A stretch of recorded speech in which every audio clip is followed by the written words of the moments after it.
Advantage Liverpool once again over in the Premier League after a big, impressive win against Tottenham Hotspur as Chelsea drop points. But what about Nottingham Forest? Can we start to talk about Nottingham Forest? We'll talk about that and more next.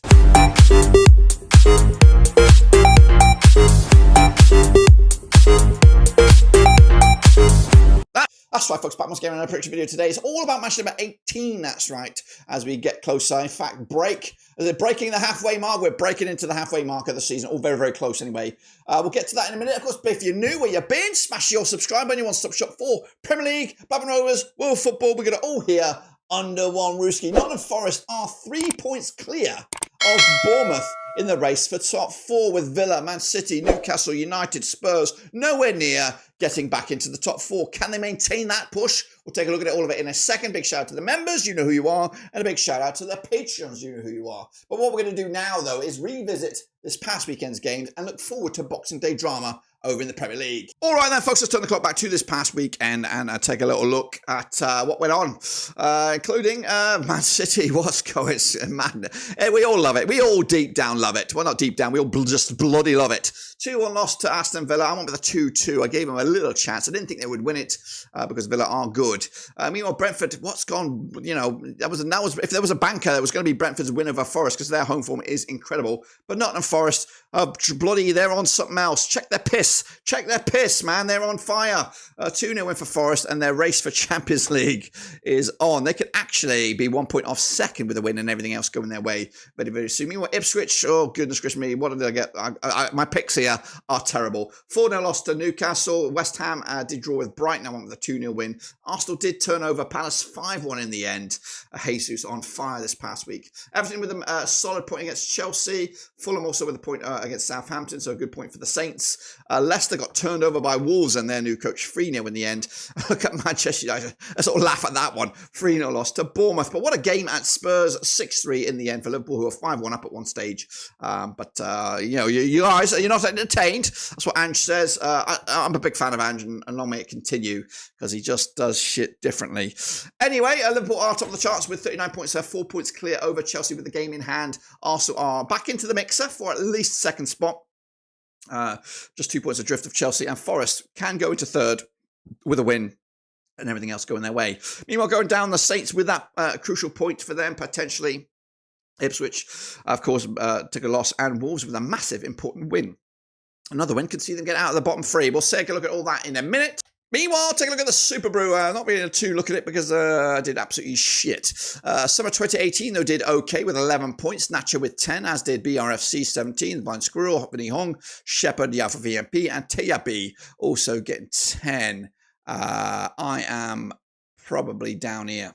Like, I'm probably next 1 point. I got fucking 1. Miserable. So don't look at it too much. But again, yeah, it's a marathon, not a sprint, guys. And I need to win a couple here because I am struggling. I'm all the way down to 56th right now. Down 9 spots. So absolute shitter for me.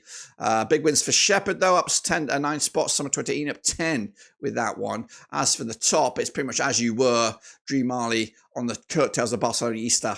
As we look forward to the next round of games, which is, of course, a Boxing Day madness. Get involved with the Super Brew. The link is right there on the screen. But, of course, these are the next round of games, which is Boxing Day bonanza. Can Man City bounce back with a win against Everton? We're going to talk about that right here, right now. So let's jump into the deep end and look forward to these next round of games, starting with that trip to the Etihad for the Toffees. Man City under Pep Guardiola, 7th in the table, 27 points for the campaign. 3 defeats on the spin in all competitions. Up against Everton under Sean Dyche, just 1 defeat in the last 6. They are 15th in the table, 16 points for the campaign, and they're coming at you with just 1 defeat in the last 6. Meanwhile, they played 55 times since 1993, 27 wins for City, 18 wins for Everton, 10 draws between the two sides. Man City have won 5 of the last 6 against Everton. The only hiccup was a draw, and that was back in December 2022, around about this time, a couple of years back. Meanwhile, City on the back of that 2-1 loss to Villa. Everton on the back of successive 0-0s. In fact, 3 clean sheets on the spin for Everton. Points win your prizes. The odds for this one, 3-1 on is your City, 30-2 is your Everton, 9-2 is the draw. I'd love it. I would love it if Sean Dyche was to get at least something out of this game. I did lean towards the draw, but I've got to go with City with a 3-1 win. They've got to bounce back and somehow break that. A draw here or a loss, and then some major flags will be flying around Manchester but the blue half. Meanwhile, let's go to Bournemouth, who are just cooking with gas right now under matey boy there, Andy Ariola. Up against Crystal Palace under Glasner Ball. They played each other 16 times in 2011, 6 wins apiece and 4 draws. Bournemouth on 75% form for them right now. They're unbeaten in the last 5, and they are in 5th with 28 points. Up against Glasner Ball, Crystal Palace, 16th for the table with 16 points. Back-to-back defeats for them. Coming at you at the Vitality. The last time they played at this venue, it was a 1-0 win for Bournemouth back in April 2024. Bournemouth did the double over Palace last season, and they did the double with clean sheets to boot. Bournemouth are on the back of that 3-0 win over Manchester United at Old Trafford. Palace on the back of successive losses against Arsenal, both in the League and the League Cup, conceding 8 goals against them in the last 2. The odds for this one, 2017 on is your Bournemouth, 3-1 is your Palace, 14-5 is the draw. As much as I would like to see Palace win this game, I can't stop it. I can't stop this runaway cherry train, and that's a 2-0 win for Bournemouth in their own backyard. That could push them into top 4. Meanwhile, Chelsea up against Fulham. Bit of a London derby, this one at Stamford Bridge. Chelsea under Enzo Maresca, second in the table, 35 points for the campaign. Just one blip in the resume. They've won 5 of the last 6. The only hiccup was that draw against Chelsea most recently. Fulham, though, on the back of unbeaten run of 5 games, 50% form for them right now. 1-1 loss, 1 undrawn, 4 over the last 6. 9th in the table, 25 points for the campaign under Marco Silva. Played each other 37 times in 2001, 24 wins for Chelsea, 2 wins for Fulham, 11 draws between the two sides. Chelsea, what we look at, 3 wins on the bounce. Actually, 2 wins competitively on the bounce against Fulham with back-to-back clean sheets. In fact, they got 3 clean sheets on the bounce against Fulham, including a draw at Stamford Bridge. Speaking of clean sheets, they're on the back of one, a 0-0 draw against Everton most recently. Fulham on the back of that 0-0 draw against Southampton. They've actually got drawn 3 on the bounce, drawn with Southampton, Liverpool and Arsenal in quick succession. The odds for this one, 25-12 is your Chelsea. They are favoured. 50-4 is the draw. 5-1 is your long shots, is your Fulham. Fulham have been playing good, but Chelsea will win this one. Gone 4-1 win, big one, as they have a little bit of a late Christmas present there. Meanwhile, the Geordies up against Aston Villa, and probably the game of the week at St James's Park. All eyes on this one. A lot of 3 o'clock kickoffs as well, and which breaks tradition of late because there hasn't been that many. Anyway, the Geordies are in 8th for the table, 26 points for the campaign, just 1 defeat in the last 6. They've won 3 in the bounce. Up against Unai Emery's Aston Villa, they are 6th in the table, 28 points for the campaign, 67% form. They've won 4 of the last 5. Now, they played each other 57 times since 1993, 27 wins for Newcastle, 12 wins for Villa, 18 draws. The last time they played at this very venue was a 5-1 win for Newcastle back in August 2023. The Geordies did the double over Aston Villa last time around. They scored 8 goals against them in the last 2. In fact, there's been a lot of goals in these competitive games. If we want to add up the last 4, we're looking at 7. What are we looking at here? 16, 18 goals scored in the last 4 games combined, just shy of averaging 4 goals a game. Newcastle on the back of that 4-0 win over Ipswich. They've scored a lot of goals themselves. They've scored 11 goals in the last 3 matches combined. The Villains on the back of a 2-1 win over Man City, a massive win for them, but the last time they were on the road they did lose to Nottingham Forest, who of course ain't no slouches these days. 11-10 on is your Newcastle. 11-4 is of course your away win. 14-5 is the draw. I'm going with Newcastle here. Not as many goals as it has been in the past. I'd love to see Villa win, but they can't. I think the Newcastle look good right now, too good. Meanwhile, Nottingham Forest against Tottenham in the Nuno Espirito Santo derby. Coming at you over at the City Ground. That's right, Forest under Nuno Espirito Santo are 4th for the table, 3 wins on the bounce. They've just lost 1 to the last 5. Up against Tottenham under Ange Postecoglou, just 1 defeat in the last 4. They're 11th, 23 points for the campaign. 17 times they have played since 1994. 6 wins Forest, 9 wins Spurs. 2 draws between the two sides. Now, Spurs have won 3 on the bounce against Nottingham Forest. They've actually won 4 on the bounce against them in the league, including back-to-back last time around, both venues. Forest on the back of that 2-0 win over Brentford, back-to-back wins themselves. In fact, 3 wins on the bounce, beating United, beating Villa and Brentford. Spurs on the back of that 6-3 loss against Tottenham. They've actually scored 12 goals in the last 3 games combined. They've been scoring goals for fun, but they've also been leaking them at the back. 13-10 is your Forest. 50-8 is your Spurs. 11-4 is a draw. I don't know on this one. I really don't know. Forest should win this one. They've been playing really good. But Forest are just batshit crazy. I think I'm going with a draw here. No, yep, 2-2. A lot of goals in it, though. 2-2 in the end. And I think Forest will be happy with that. Of course, it's a point in the bag, and they move closer third place, I would imagine. Anyway, next up we go is Southampton up against West Ham United.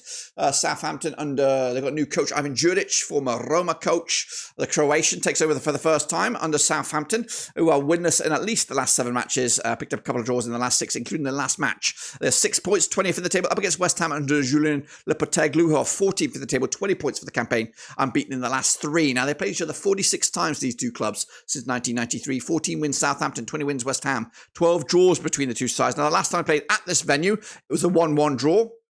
In fact, the last 3 at this very venue, Southampton have yet to lose, picking up 1 win and a couple of draws. In fact, their record against West Ham ain't too shabby, just 1 defeat in the last 5. That 1 defeat was at the last match they played, but it was at the London Stadium. Southampton on the back of a 0-0 draw against Fulham. West Ham on the back of successive draws against Bournemouth and then Brighton. The odds for this one, Southampton 12-5 for the victory, 11-10 is your West Ham, 5-2 is a draw. I may have lent towards a new manager bounce here, guys. I might have leaned towards it. No, I haven't. 2-1 win. I think Saints might be toast, even with this new coach. 2-1 win. The Hammers take it. It was one of those. It could be a new manager bounce, but we'll see. Meanwhile, Wolves against Manchester United. That's right. Wolves under the new coach Victor Pereira, who did start with a fantastic win last time around the 18th of the table, 12 points for the campaign. Under Manchester United and Ruben Almiron, who've lost 4 of the last 6, 13th for the table, 22 points for the campaign. And they played each other 26 times in 2003. 5 wins for Wolves, 17 wins for Manchester United. There's been 4 draws between the two sides. Now, the last time they played at this venue, it was a 4-3 victory for Manchester United back in February 2024. United have actually won 4 in the bounce against Wolves and keeping 3 clean sheets out of the last 4. United, though, on the back of that 3-0 loss to Bournemouth. They've actually been back-to-back defeats, conceding 7 goals in the last 2 games combined. Wolves on the back of that impressive away win against Leicester for the first win for Pereira. The odds here, 29-10 is your Wolves, 11-10 on is United, 27-10 is a draw. I'm going with it, guys. I'm going with the upset. I'm going to go with a Wolves victory. I'm going to go with a 3-1 win. Oh, yes. I did that right. Meanwhile, Liverpool up against Leicester City and, of course, Ruud van Nistelrooy's boys, who started off okay, but now reality is sunk in that he's got a bit of a mountain to climb. Liverpool, it's the battle of the Duchies. Of course, Arnie Slot's Liverpool, top of the table, 39 points for the campaign. 4 wins in the last 6, 83% form for them right now. Up against Leicester under Ruud van Nistelrooy, just 1 win in the last 6. They are 17th with 14 points for the campaign. Now, they played each other 39 times since 1994. 23 wins for Liverpool, 10 wins Leicester, 6 draws between the two sides. Now, the last time they played at this venue was a 3-1 win for Liverpool back in September 2023 in the EFL Cup. The last time they played in the league at this venue, it was a 2-1 win for Liverpool back in December 2022, around about this time a couple of years back. Liverpool, though, on the back of that 6-3 demolition job of Spurs. Leicester with their, they've conceded 7 goals in the last 2 back-to-back games without a goal. And they're in trouble. 11-1 on is your Liverpool. They are red hot favourites. 22-1 is your Leicester. 10-1 is the draw. No win here. No bueno. Another heavy defeat. 3-0 win. Liverpool taking the points and moving the chains. Meanwhile, Brighton up against Brentford. That's coming up on the 27th of December at the Amex Stadium. Brighton under Fabian Hutzler. 5 games now without a win. They are 10th at the table, 25 points for the campaign. Up against Brentford under Thomas Frank. 4 defeats out of the last 5. They are 12th with 23 points. A bit of a mid-table crunch clash coming at you on the 27th. 23 times they've played since 2003. 10 wins Brighton, 7 wins Brentford. 6 draws between the two sides, including a draw last time around at Brentford back in April 2024. The last time they played, though, at Brighton, it was a 2-1 win for Brighton, of course. But they are exchanging victories between each other. It's quite tight amongst them.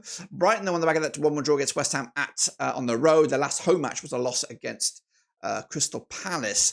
Brentford, though, on the back of that 2-0 loss at home to Nottingham Forest. The odds for this one, we're looking at 10-7 on is your Brighton, 10-3 is your Brentford, 10-3 is also the draw. Again, I think Brentford's home form is good, their away form is a bit wobbly, and this is one of those. Probably not going to go in favour of Brentford. They're going to go with Brighton to get back to winning ways. 2-1 win in the end, and then finally we wrap it up, the Boxing Day fixtures, so to speak, as Arsenal take on Ipswich on the 27th, which is, of course, Friday. Arsenal under Mikel Arteta, unbeaten in the last 6 matches, 3rd in the table, 33 points for the campaign. Up against Ipswich under Kieran McKenna, they are 19th, 12 points for the campaign, just 25% form for them. Now they played each other 10 times since 1993, 8 wins Arsenal, 1 win Ipswich, 1 draw between the two sides. Now the last time they played at this very venue, it was a 3-0 win for Arsenal back in January 2011. That was in the EFL Cup semi-finals, goodness gracious me. But the last time they played in the league, you've got to go back even further. 2-0 winner was for Arsenal back in April 2002. The Gunners, though, on the back of successive wins over Crystal Palace, scoring 8 goals in those 2 games combined. Ipswich on the back of that 4-0 loss to Newcastle. The odds for this one, 7-1 on is your Arsenal, 14-1 is your Ipswich, 50-2 is the draw. Arsenal winning this one, unfortunately. 3-1 win to keep themselves back in the race for top 2, maybe. And maybe even an ambitious title push. But that completes it, guys. Don't forget to get your picks in using the Super Brew. We'll be back for the next round of games, which, of course, coming at you the weekend of the 29th. That is it. Subscribe, smash the like. Catch you later, guys and girls. But until then, we're done.